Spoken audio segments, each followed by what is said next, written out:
Hello everyone, welcome to the problem hunt. आप सब देख रहे हैं पीरियोडिक टेबल का लेक्चर नंबर 3, जिसमें हम लोग डिस्कस करने जा रहे हैं द टॉपिक जिसका नाम है structure of the modern periodic table.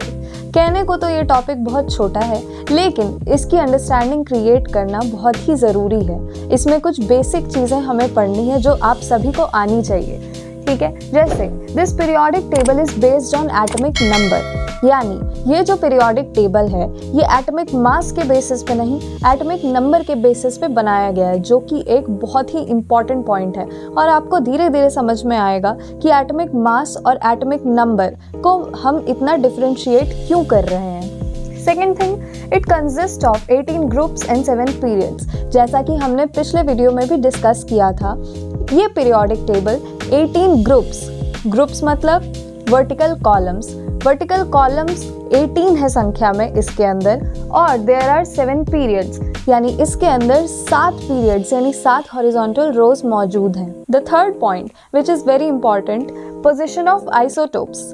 पिछले वीडियो में ड्यूरेशन ज़्यादा होने के कारण I was not able to explain isotopes, but इस वीडियो में आप सभी को ये क्लियर हो जाएगा कि आइसोटोप्स क्या होते हैं। आइए समझते हैं आइसोटोप्स किन्हें कहते हैं। हमने कई बार ये वर्ड सुना है, लेकिन इसका मतलब क्या होता है। आइसोटोप्स का मतलब वैसे एटम्स जिनका एटॉमिक नंबर तो सेम है, लेकिन एटॉमिक मास डिफर कर रहा है। सबसे पहले समझिए एटॉमिक नंबर किसे कहते हैं। Atomic number means the number of protons, यानी प्रत्येक एटम में, हर एक एटम में जितनी संख्या में प्रोटॉन्स मौजूद हैं उन्हें ही उनका एटॉमिक नंबर कहा जाता है।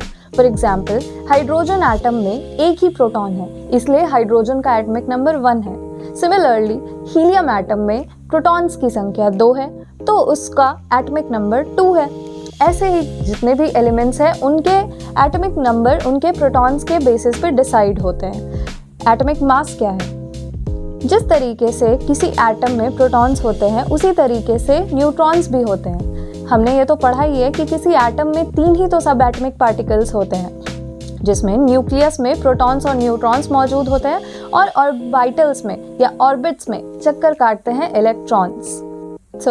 किसी एटम के न्यूक्लियस में जितनी संख्या में प्रोटॉन्स और न्यूट्रॉन्स मिलाकर मौजूद हैं, उन्हें ही उनका एटॉमिक मास कहा जाता है। फॉर एग्जाम्पल, हीलियम एटम में न्यूक्लियस के अंदर 2 प्रोटॉन्स और 2 न्यूट्रॉन्स मौजूद हैं, तो उसका एटॉमिक मास 2 + 2 यानी 4 होता है।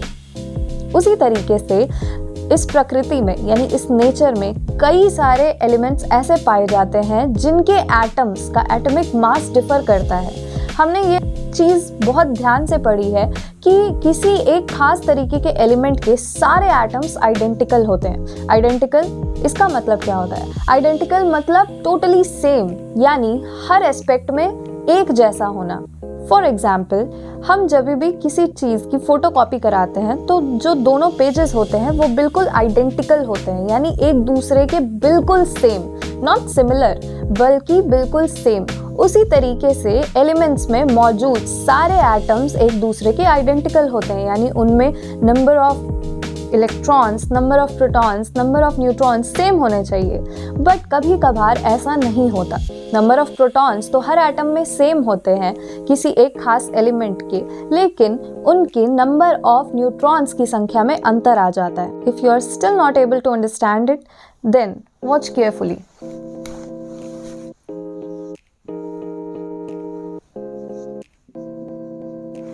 आपने ये सिंबल्स तो कई जगह देखे होंगे, carbon 12 and carbon 14। What does this mean? दोनों ही केसेस में कार्बन में 6 प्रोटॉन्स ही मौजूद हैं, यानी एटॉमिक नंबर तो इनका 6 ही है, लेकिन एटॉमिक मास डिफरेंट है। यहाँ कार्बन का एटॉमिक मास है 12 और यहाँ एटॉमिक मास है कार्बन का 14। इसका क्या मतलब, कौन सी ऐसी चीज है जो इनके एटॉमिक मास में डिफरेंस ला रही है? तो वो है न्यूट्रॉन्स की संख्या। न्यूट्रॉन्स जो कि न्यूक्लियस में प्रोटॉन्स के साथ मौजूद होते हैं, भले उन पे कोई चार्ज नहीं होता लेकिन वो एटम में एक सिग्निफिकेंट रोल प्ले करते हैं। यहाँ पे न्यूक्लियस में टोटल 12 एंटिटीज मौजूद हैं, जिसमें 6 प्रोटॉन्स हैं, तो बचे बाकी 6 न्यूट्रॉन्स हैं।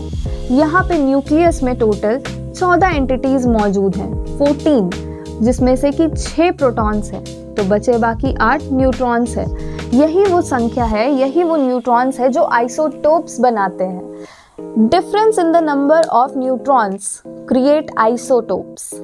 So what are isotopes? Isotopes are basically the atoms of same element but having different atomic mass. यानी उस तरीके के elements जिनका atomic number तो same है but atomic mass different है, which means कि उनमें protons की संख्या same है। protons की संख्या same होने का मतलब वो दो elements भी same है, जैसे यहाँ कार्बन और कार्बन, कोई difference नहीं, दोनों ही कार्बन के atoms है, लेकिन the difference is atomic mass। खैर, एटॉमिक मास के बदलने से एटम तो नहीं बदल जाता, एलिमेंट तो नहीं बदल जाता। ये भी कार्बन है और ये भी कार्बन है, बस दोनों में अंतर है तो नंबर ऑफ न्यूट्रॉन्स का। आई होप आपको आइसोटोप समझ में आए होंगे। Now coming to the next topic which is anomalous position of elements was resolved. यानी ये जो मॉडर्न पीरियोडिक टेबल था, इसने एक और प्रॉब्लम को सॉल्व कर दिया था। पिछले वीडियो में हमने ये डिस्कस किया था कि आर्गन और पोटेशियम, ये दो एलिमेंट्स के एटॉमिक मासेस में स्लाइट डिफरेंस है। आर्गन को बाद में आना चाहिए था और पोटेशियम को पहले आना चाहिए था, लेकिन मेंडलीव के पीरियोडिक टेबल के अनुसार पोटेशियम पहले आ रहा था और आर्गन बाद में।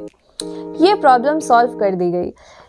यानी मॉडर्न पीरियोडिक टेबल में हम आर्गन को पहले देखते हैं which is atomic number 18 and potassium को बाद में विच इज एटॉमिक नंबर 19। तो क्योंकि ये जो डिस्ट्रीब्यूशन था, ये जो अरेंजमेंट था एलिमेंट्स का, वो एटॉमिक मास के बेसिस पे नहीं था, तो एटॉमिक मास की बात तो यहाँ खत्म हो गई। ये एटॉमिक नंबर के बेसिस पे था। जिन एलिमेंट्स का एटॉमिक नंबर कम है वो पहले रखे जाएंगे, और जिस तरीके से एटम का नंबर यानी प्रोटॉन्स का number which is atomic number basically बढ़ता जाएगा, उस तरीके से एलिमेंट्स को उनके बढ़ते increasing order of atomic number में अरेंज किया जाएगा। This was the concept of modern periodic table. यही वो रीजन था जिससे कि एनोमलस पोजीशन, एनोमलस मतलब different from what is expected, यानी जो आपने एक्सपेक्ट किया था उससे डिफरेंट, उससे कुछ अलग सा बिहेवियर, अनएक्सपेक्टेड बिहेवियर, जो कि मेंडलीव के पीरियोडिक क्लासिफिकेशन में हमने देखा। ये कुछ फीचर्स थे मॉडर्न पीरियोडिक टेबल के। आगे हम हर ग्रुप और हर पीरियड को डिटेल वाइज स्टडी करेंगे। वीडियो में आगे बढ़ने से पहले हम एक चीज़ डिस्कस कर लेते हैं कि आखिर मॉडर्न पीरियोडिक टेबल ने पोजीशन ऑफ आइसोटोप्स की प्रॉब्लम कैसे रिजॉल्व की। आइसोटोप्स का मतलब आप तो समझ ही गए कि एटम तो वो सेम एलिमेंट के हैं, लेकिन कुछ कुछ एटम्स में नंबर ऑफ न्यूट्रॉन्स की संख्या अलग है, विच मीन्स कि सेम एटम्स यानी सेम एलिमेंट के एटम्स हैं, लेकिन उनका एटॉमिक मास अलग अलग है। पिछले पीरियोडिक टेबल के क्लासिफिकेशंस में एक दिक्कत थी, उन्होंने एलिमेंट्स को बढ़ते क्रम ऑफ यानी increasing order of atomic mass के बेसिस पे अरेंज किया था। अब आइसोटोप्स के एटम्स सेम एलिमेंट से बिलोंग करते हैं, लेकिन उनका एटॉमिक मास तो डिफरेंट है, यानी हमें आइसोटोप्स को भी अलग अलग से पोजीशन देनी होगी, विच मीन्स कि कार्बन 12 को भी पोजीशन देनी होगी और कार्बन 14 को भी एक स्पेसिफिक पोजीशन देनी होगी पीरियोडिक टेबल में। लेकिन साइंटिस्ट ने ऐसा कुछ नहीं किया। रही बात मॉडर्न पीरियोडिक टेबल की, तो इसने ये काम चुटकियों में आसान कर दिया। वो कैसे? वो ऐसे कि इस पीरियोडिक टेबल को मास से लेना देना ही नहीं है, इसे लेना देना है तो सिर्फ नंबर ऑफ प्रोटॉन्स यानी एटॉमिक नंबर से। इन दोनों ही केसेस में ये जो एटम्स हैं उनका एटॉमिक नंबर सेम है विच इज 6। तो इन आइसोटोप्स को अलग अलग पोजीशन देने की कोई ज़रूरत ही नहीं है, यानी इस पीरियोडिक टेबल में आइसोटोप्स को अलग से कोई पोजीशन स्पेसिफाई नहीं की जाती है। जब तक एलिमेंट्स का एटॉमिक नंबर सेम है, उन्हें अलग अलग पोजीशन देने की ज़रूरत नहीं, यानी हाइड्रोजन के भले ही 3 आइसोटोप्स पाए जाते हैं, which is protium, deuterium and tritium, लेकिन उन तीनों को पीरियोडिक टेबल में अलग अलग से कोई जगह नहीं दी जाती है। हाइड्रोजन एटम को एक सिंगल जगह दी गई है। वैसे ही अगर हीलियम के भी कोई आइसोटोप्स मौजूद हैं तो उनके लिए पीरियोडिक टेबल में जगह नहीं है, क्योंकि आइसोटोप्स के एटॉमिक नंबर्स तो सेम ही होते हैं, बस एटॉमिक मास में अंतर है। इस पीरियोडिक टेबल को एटॉमिक मास से कोई लेना देना नहीं, इसीलिए इसने ये प्रॉब्लम तो रिजॉल्व कर दी। चलिए अब हम हर ग्रुप को डिटेल वाइज स्टडी करते हैं। सबसे पहले डिस्कस करते हैं ग्रुप नंबर 1। ग्रुप नंबर 1 को अल्कली मेटल्स के नाम से भी जाना जाता है। अब अल्कली का क्या मतलब होता है? अल्कली का मतलब वाटर सोल्यूबल बेसिस, उस तरीके के बेसिस जो पानी में घुलनशील होते हैं, जो पानी में आराम से घुल जाते हैं। लेकिन इन मेटल्स का नाम अल्कली मेटल्स क्यों है? वो इसीलिए क्योंकि इन मेटल्स के द्वारा जो भी बेसिस बनाए जाते हैं, इन मेटल्स के जो भी हाइड्रोक्साइड्स होते हैं, एक जनरल बेस का फॉर्मूला क्या होता है? Metal hydroxide, for example sodium hydroxide, potassium hydroxide. तो इन मेटल्स के जितने भी बेसिस हैं वो पानी में आराम से घुल जाते हैं, they are soluble in water, इसीलिए इन मेटल्स को अल्कली मेटल्स के नाम से भी जाना जाता है। इस ग्रुप का सबसे पहला मेंबर है हाइड्रोजन, जिसका एटॉमिक नंबर है 1। दूसरा मेंबर है लिथियम, जिसका एटॉमिक नंबर है 3। तीसरा मेंबर है सोडियम, जिसका एटॉमिक नंबर है 11। चौथा पोटेशियम, जिसका एटॉमिक नंबर है 19।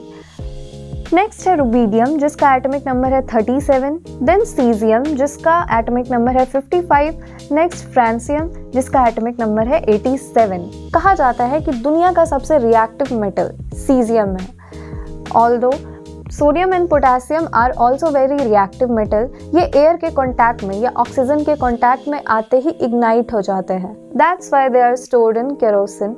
अब इन सारे मेटल्स को एक ग्रुप में क्यों रखा गया, यानी एक ही कॉलम में क्यों सजा के रखा गया? इन सब में एक सिमिलैरिटी है। वो सिमिलैरिटी क्या है? इन सारे ही मेटल्स की वैलेंसी 1 होती है। Now what is valency? Okay, valency is the number of electrons gained or lost in order to complete octet or in order to stabilize. यानी हम सब ने ऑक्टेट रूल पढ़ रखा है, यानी कोई भी एटम अपने आउटर मोस्ट यानी बाहरी शेल में 8 की संख्या में इलेक्ट्रॉन्स चाहता है, इसी को ऑक्टेट रूल कहा जाता है। एटम्स ऐसा खुद को स्टेबल बनाने के लिए करते हैं। हर एक एटम ऐसा करने के लिए या तो अपने आउटर मोस्ट शेल से कुछ इलेक्ट्रॉन्स को रिलीज कर देता है या फिर कुछ इलेक्ट्रॉन्स गेन कर लेता है। कुछ लोग शेयरिंग भी करते हैं, जिनको कोवेलेंट बॉन्ड कहा जाता है। इलेक्ट्रॉन के एक्चुअल लॉस या गेन से जो बॉन्ड बनता है उसे हम आयनिक बॉन्ड कहते हैं। अगर मेटल्स के केस में हो तो मेटेलिक बॉन्ड कहते हैं। लेकिन अगर इलेक्ट्रॉन्स के शेयरिंग से बना हो तो उसे कोवेलेंट बॉन्ड कहा जाता है। खैर, हर एटम अलग अलग संख्या में या तो इलेक्ट्रॉन्स को लूज करते हैं या तो इलेक्ट्रॉन्स को गेन करते हैं। तो जितनी संख्या में उन्होंने इलेक्ट्रॉन्स को लूज किया है या जितनी संख्या में इलेक्ट्रॉन्स को गेन किया है उसे ही उनकी वैलेंसी कहा जाता है।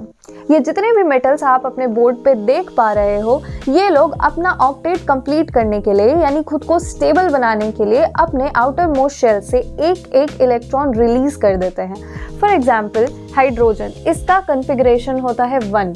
अगर इसने एक इलेक्ट्रॉन लूज कर दिया तो ये तो पूरा स्टेबल हो जाएगा, यानी ये एक प्रोटॉन बन जाएगा। फॉर एग्जाम्पल अगर हम लोग लिथियम की बात करें, इसका एटॉमिक नंबर है 3। हम जानते हैं कि किसी भी इलेक्ट्रॉनिक कॉन्फ़िगरेशन में सबसे पहले शेल में 2 इलेक्ट्रॉन्स को रखा जाता है, बचे एक इलेक्ट्रॉन को उसके बाहर वाले शेल में रखेंगे। कोई इतना महान एटम नहीं है जो इस लिथियम को आके 7 और इलेक्ट्रॉन्स दे सके ताकि इसके आउटर मोस्ट शेल में 8 इलेक्ट्रॉन्स कंप्लीट हो जाए। तो इसके पास एक आसान सा रास्ता है कि ये अपना ये बचा हुआ एक इलेक्ट्रॉन लूज कर दे और स्टेबल हो जाए with the configuration of Li+। ये प्लस साइन डिनोट कर रहा है कि इस एटम में से एक इलेक्ट्रॉन निकल चुका है, यानी इस पे अब पॉजिटिव चार्ज बढ़ चुका है, एक यूनिट पॉजिटिव चार्ज आ चुका है। इलेक्ट्रॉन्स की कमी हो जाने से एटम्स के ऊपर पॉजिटिव चार्ज आ जाता है, तो हम लोग उसे एक प्लस साइन से डिनोट करते हैं। यही अगर कोई एटम इलेक्ट्रॉन गेन कर ले, यानी उसमें कहीं से एक एक्स्ट्रा इलेक्ट्रॉन आ जाए, तो उस पे हम नेगेटिव चार्ज यानी माइनस साइन डिनोट करते हैं। नेक्स्ट आते हैं सोडियम पे। ये जो सोडियम है विच इज एटॉमिक नंबर 11, इसका कॉन्फ़िगरेशन होता है 281, यानी पहले शेल में तो सब कुछ ठीक है। पहले शेल में स्टेबल होने के लिए 2 इलेक्ट्रॉन काफ़ी है, दूसरे शेल में भी 8 इलेक्ट्रॉन्स विच इज़ ओके, लेकिन ये थर्ड शेल में एक इलेक्ट्रॉन कुछ अनस्टेबिलिटी सी क्रिएट करता है, जिसके कारण सोडियम अपना ये इलेक्ट्रॉन लूज करके कन्फिग्रेशन बना लेता है 2 और 8 का, और बन जाता है सोडियम से sodium ion. Ion means any atom having negative और पॉजिटिव चार्ज, यानी जब भी किसी एटम पे या तो पॉजिटिव या तो नेगेटिव चार्ज आ जाए तो उसे ही आयन कहा जाता है। तो ये जितने भी एलिमेंट्स आप अपने बोर्ड पे देख पा रहे हो, या जितने भी एलिमेंट्स आपको यहाँ दिखाई दे रहे हैं, ये लोग एक एक इलेक्ट्रॉन लूज करके पॉजिटिव आयंस बना लेते हैं। पॉजिटिव आयंस को कैटायंस भी कहा जाता है। आई होप आप सब लोग ये बात पहले से जानते होंगे। को साइंस इंटरेस्टिंग लगती है तो लाइक करो, शेयर करो और चैनल को सब्सक्राइब करो, क्योंकि यहाँ होगी केमिस्ट्री थोड़ी अलग, थोड़ी अमेजिंग। Thanks for watching.